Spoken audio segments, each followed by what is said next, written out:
Opening scene.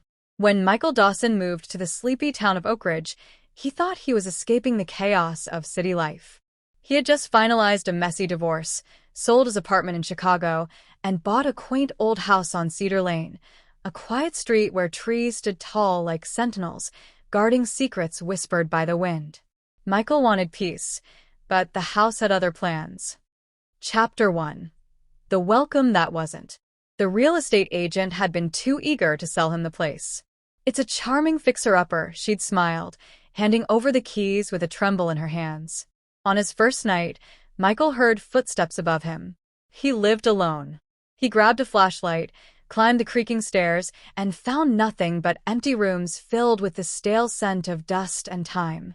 He laughed it off. Old houses make old sounds, he told himself.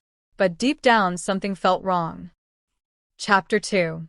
The Whispering Walls. Over the next few days, strange things began happening.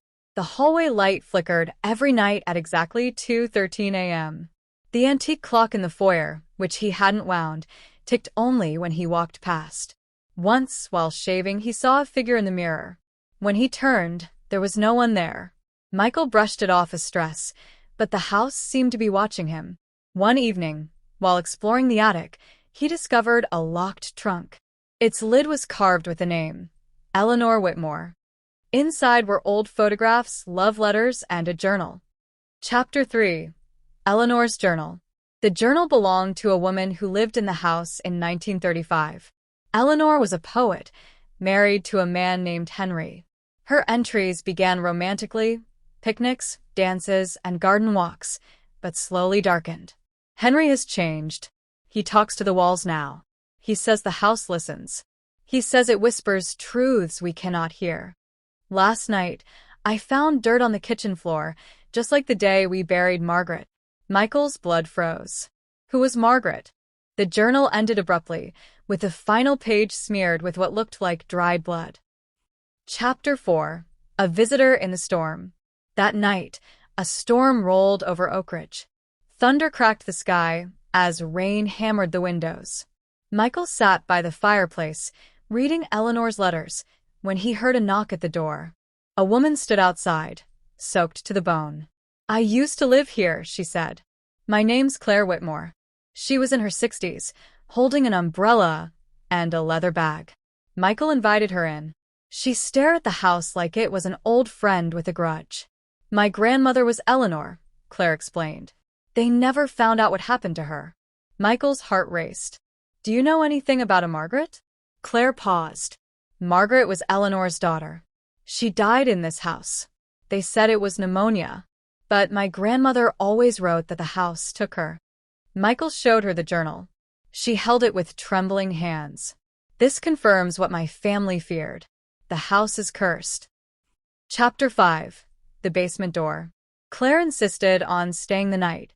Together, they decided to investigate the basement, which had always been locked.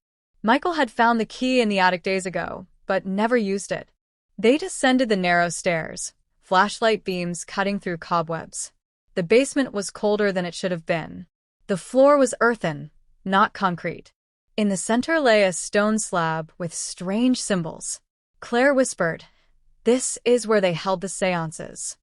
Michael raised an eyebrow. "My great-grandfather Henry was part of a secret group. They believed the house was a gateway to another realm."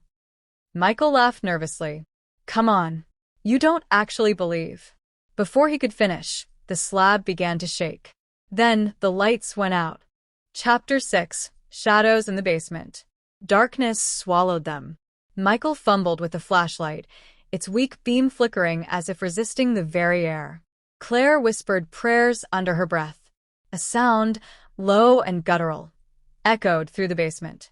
The stone slab in the center began to glow faintly. Not with light, but with something colder, darker. A shadow moved across the floor, not cast by them, but crawling of its own will. Suddenly, Michael's flashlight shut off completely. They bolted upstairs, slamming the basement door shut behind them.